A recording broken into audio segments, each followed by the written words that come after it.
Como emagrecer na menopausa. Se você já entrou na menopausa ou está no climatério, já começou a ficar com a menstruação irregular, está com aquelas ondas de calor, está um pouco mais irritada, com uma dificuldade para dormir, você percebeu que junto com todos esses sintomas, você também ganhou peso, né? Principalmente gordura na região abdominal. E você fala assim, mas eu continuo comendo as mesmas coisas, continuo fazendo a mesma quantidade de exercício, mas mesmo assim eu tô ganhando peso e não faço ideia por quê. E hoje a gente vai conversar um pouquinho sobre isso. Meu nome é Luísa, eu sou nutricionista, e se você quer saber como emagrecer na menopausa, assiste esse vídeo até o final. A menopausa, o climatério, né, é um momento que acontecem muitas mudanças no organismo da mulher. Se você quer entender mais um pouquinho sobre isso, sobre essas mudanças, o que muda, né, no funcionamento hormonal da mulher, vou deixar um vídeo que eu fiz aqui para você assistir, com certeza ele vai te ajudar muito. E uma das coisas que muda é essa questão do ganho de peso. E por que disso, né? Acaba que o metabolismo vai ficando mais lento. Por quê? O estrogênio é um hormônio que ele vai melhorar essa questão do metabolismo. Só que na menopausa ele reduz. E como que ele faz isso, né? Quando a gente tem o estrogênio em quantidades normais, do período fértil, ele melhora a sensibilidade à insulina, então a gente consegue lidar melhor com a glicose que chega ali, né, dos alimentos, e também ajuda a regular o armazenamento, o acúmulo de gordura, tá? E com a queda do estrogênio, isso acaba ficando prejudicado, então a mulher vai ficando com o metabolismo mais lento, com o acúmulo de gordura, né, com uma resistência à insulina, né, como a gente fica menos sensível à insulina, a gente fica mais resistente a ela. E isso proporciona um aumento do acúmulo de gordura na região abdominal, tá? Uma outra questão muito importante que vai influenciar no ganho de peso na menopausa é a questão da massa muscular, que é uma perda acelerada dela, tá? Então, quando a gente perde mais massa muscular, a gente diminui a nossa taxa metabólica basal e a gente acaba gastando menos energia. Então, isso também favorece o ganho de peso. Além do metabolismo ficar mais lento e ter essa questão da influenciada pela resistência à insulina, também que favorece esse acúmulo de gordura, e a perda de massa muscular acelerada, outros dois fatores vão influenciar nesse ganho de peso. O primeiro é um sono de qualidade ruim, muitos despertares noturnos, mesmo que você durma, parece que você não acorda descansada. Isso porque, como o estrogênio e a progesterona caíram, eles são hormônios que vão regular alguns neurotransmissores, tanto do bem-estar, como a serotonina e a dopamina, quanto de relaxamento, como o GABA. E isso, ter esses neurotransmissores menos disponíveis, vai gerar um sono de uma pior qualidade, tá? Então, muito importante cuidar dessa parte também. E, por último, uma piora do humor, né? E dessa questão ainda influenciada pelos neurotransmissores. E o que isso gera? Isso pode gerar um comer transtornado ou até mesmo uma compulsão alimentar, principalmente por carboidratos refinados. E aí uma coisa vai puxando a outra, né? A gente já está mais resistente à insulina, então a gente come carboidratos refinados, piora isso. Se a gente não dorme bem, a gente não lida tão bem com a insulina, com a glicose que chega, porque a insulina, a gente também fica mais resistente à insulina. E se a gente dorme pior, a gente quer comer mais carboidratos refinados para ter energia. Então uma coisa vai puxando a outra. Então, juntando todos esses fatores, acaba que o resultado é esse, um ganho de peso por toda essa alteração hormonal que acontece nesse período, mesmo você mantendo os seus hábitos, tá? E aí a gente precisa pensar em algumas estratégias para solucionar essa questão, tá? E a gente vai conversar de algumas delas aqui agora. E a primeira coisa que pode ser feita é ajustar a alimentação. Você não vai poder manter os mesmos hábitos que você trouxe até aqui, tá? Você vai precisar de ajustes por conta dessa mudança do metabolismo. E eu vou te dar aqui algumas sugestões do que pode ser feito. Primeira coisa, melhorar ou adequar, seria a melhor palavra, o consumo de proteínas. Tem proteínas de boa qualidade, né? Principalmente proteínas de origem animal, como carnes, peixes, frango, ovos. Sempre preferi os cortes mais magros também. E podem consumir também proteínas de origem vegetal. O importante é que esteja com a quantidade adequada. Por que disso? Primeiro que a proteína dá muita saciedade, então acaba controlando o apetite, tá? E a segunda coisa é que ela protege a massa muscular. E protegendo a massa muscular, a gente acaba aumentando a nossa taxa metabólica basal, tá? Então a gente consegue consumir mais sem ganhar peso por conta disso. Então, muito importante manter uma ingestão adequada de proteína. Só um cuidado aqui é que com o envelhecimento, é natural que a gente reduza a produção de enzimas digestivas e de ácido clorídrico também. Então, a digestão de proteínas, especialmente proteínas de origem animal, ela pode ficar prejudicada. Então, pensar em melhorar a saúde gástrica, né, a produção de enzimas digestivas, de ácido clorídrico, ou até repor esses elementos, vai fazer muita diferença também para ter um aproveitamento melhor dessas proteínas. E se não conseguir bater a quantidade de proteínas pela alimentação, pode ser usada a suplementação também de proteína ou de aminoácidos essenciais. Um segundo ponto que a gente precisa considerar é aumentar a ingestão de boas fontes de gordura, né, como azeite, abacate, coco, oleaginosas. Por quê? Porque elas vão auxiliar na saúde cardiovascular, elas também, que piora, né, ela dá uma...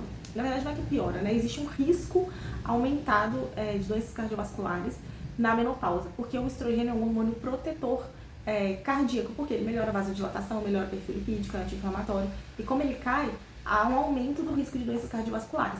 Então, comer alimentos, né, as gorduras boas, vão ajudar muito a proteger o sistema cardiovascular.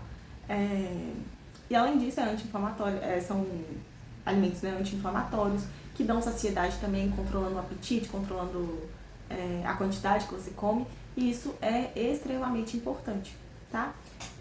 Terceiro ponto, aumentar o consumo de fibras, porque a gente precisa de uma boa saúde intestinal nesse período, né? Na verdade, por toda a vida, mas nesse período a gente precisa ter uma dedicação a mais nisso, porque também tem algumas mulheres que sofrem de alguns sintomas, como distensão abdominal, náuseas, constipação. Então, cuidar do intestino vai ser muito importante para passar esse período com mais leveza, tá? Além disso, as fibras também aumentam a saciedade, e juntando fibras, proteínas e gorduras, a gente controla o índice glicêmico das refeições, que é muito importante evitar os picos glicêmicos, né? Então, comer alguma coisa que eleva a glicemia de uma vez, né? Ou seja, dá um pico, é muito ruim, porque ao mesmo tempo que dá um pico de glicose, aumenta também a insulina de uma vez, em pico também. E esses picos de insulina e de glicose, eles vão favorecer a resistência à insulina e o acúmulo de gordura, especialmente na região abdominal. Então, evitá-los é fundamental nesse processo de emagrecimento na menopausa, tá? E aí, um outro ponto que tem a ver com esse é evitar carboidratos refinados, porque eles são normalmente alimentos mais calóricos e alimentos pobres também nutricionalmente. E além disso, eles dão esses picos glicêmicos e, consequentemente, geram picos de insulina, que favorece esse acúmulo de gordura.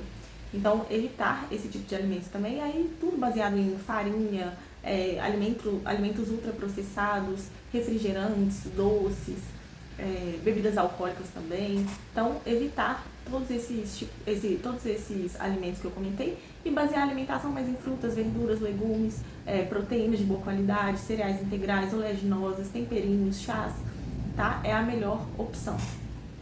Um outro ponto que vai ser extremamente importante é controlar as porções, né? Talvez você precise ajustar um pouquinho a quantidade daquilo que você está comendo também, tá? Talvez antes o seu metabolismo estava dando conta daquilo que você comia, né? Você comia adequadamente para o seu metabolismo antes de ter essa queda hormonal, mas agora você precisa ajustar. Não aconselho aqui de forma nenhuma dietas restritivas, tá bom? Você precisa procurar um profissional para te ajudar nesse período, mas vai ser importante observar sua saciedade, sua digestão, ver a quantidade que você está comendo, que isso é fundamental. Se você precisar de ajuda em relação a isso, eu deixo meu contato aqui embaixo, vai ser um prazer te acompanhar nessa fase da sua vida. Outra questão, né, a gente vai evitar os carboidratos refinados, então a gente vai dar preferência para quê? Para os carboidratos complexos. Então os tubérculos, né, as batatas, mandioca, inhame, baroa, arroz integral, as frutas também, frutas, os vegetais, cereais integrais, então a gente vai preferir esse tipo de alimento, tá? Porque tem fibras, porque eles têm muitos nutrientes que vão ser essenciais nesse período. Uma outra coisa também é comer de acordo com o ritmo circadiano. Então, o que é isso? O ritmo circadiano é o ritmo de 24 horas, é um período de 24 horas em que ocorrem as nossas funções metabólicas. Então, algumas coisas ocorrem de dia, outras à noite. E o que a gente tem que fazer? Comer quando tem luz, né? Então, quando está de dia, a gente come. Quando está escuro, de noite, a gente não come. Porque a nossa capacidade gástrica à noite é menor, a nossa sensibilidade à insulina à noite é menor, tá? E pode atrapalhar o nosso sono também, comer muito tarde. Então, comer de acordo com o ritmo circadiano vai auxiliar também no emagrecimento, tá? E, por último, uma estratégia que envolve a alimentação, né, é um jejum intermitente, né? Talvez uma janela de jejum de 14, 16 ou até 18 horas. Importante também procurar um profissional para te orientar, porque nem não vai ser para todo mundo que o jejum é indicado, tá? Mas uma coisa que eu posso falar aqui é que para todo mundo o jejum fisiológico funciona, que é o jejum de 12 horas. Então, 12 horas alimentado, 12 horas em jejum, que é basicamente comer de acordo com o ritmo circadiano. E se for aumentar esse intervalo do jejum, né, e reduzir a janela alimentar, procure um profissional para te orientar nisso, tá? E alguns suplementos também que podem ajudar nessa fase, né, nesse processo de perda de peso, né? A gente tem a curcumina, o resveratrol, o ácido alfa-lipoico, que é muito interessante, ele é antioxidante, vai ajudar na sensibilidade à insulina. Tem também a coenzima Q10, a vitamina B1, a vitamina D, o ômega 3 também, muito interessante. Alguns probióticos também vão ajudar, muito importante ter uma boa saúde intestinal para auxiliar no processo de emagrecimento. E também a suplementação proteica, né? Ou a suplementação de proteína mesmo, ou a suplementação dos aminoácidos essenciais. Então, juntar todas essas estratégias, também utilizar, né, de alguns desses suplementos, provavelmente não serão todos, né? Cada caso é um caso, mas são coisas que podem ser feitas e que podem te ajudar a perder peso na menopausa, tá? Sempre aqui quero ressaltar, né, que eu falo aqui da suplementação para orientar vocês, abrir os olhos de vocês para as possibilidades que existem, mas sempre procure um profissional para fazer a sua suplementação. Não faça a autossuplementação, ok? O segundo ponto que vai ajudar muito a emagrecer na menopausa é o exercício físico. Mas não vai ser qualquer exercício físico, vai precisar ser um exercício físico um pouquinho mais intenso e de preferência um que ajude a ganhar massa muscular, tá? Porque como a gente já viu, a gente tende a ter uma perda de massa muscular acelerada nesse período. Então fazer exercício que vai ajudar a ganhar ou pelo menos manter aquela massa muscular que você tem vai ser essencial. Então normalmente, né, a musculação, que acaba sendo mais fácil assim,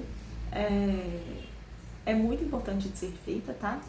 E assim, mas de maneira geral, além da musculação, pelo menos umas 3 vezes na semana, você pode fazer alguma outra coisa que você goste também, porque é importante ter prazer no exercício físico, tá? E isso envolve também, né, a parte emocional, que é muito importante ser cuidada na menopausa, tá? Então esse é o segundo pilar. O primeiro foi a alimentação, o segundo o exercício, que são indispensáveis nesse período.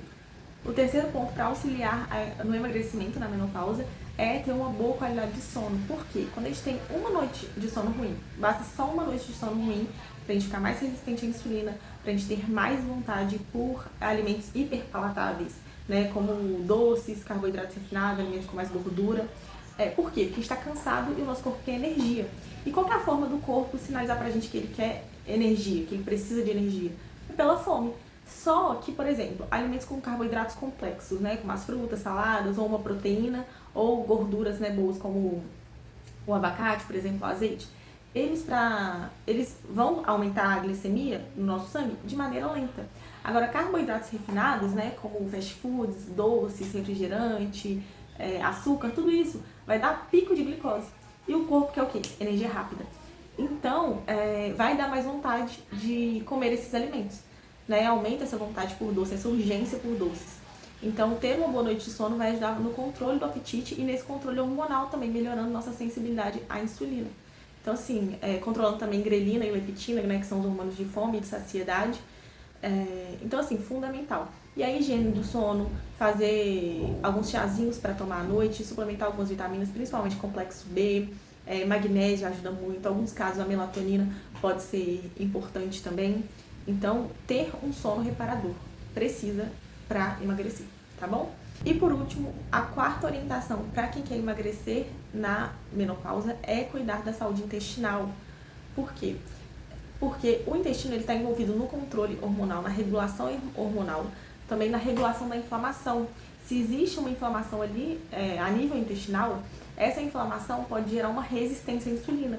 E a resistência à insulina favorece o acúmulo de gordura, especialmente na região abdominal, aumentando também o risco, né, de desenvolver uma doença como a diabetes tipo 2 e também aumentar mesmo o peso.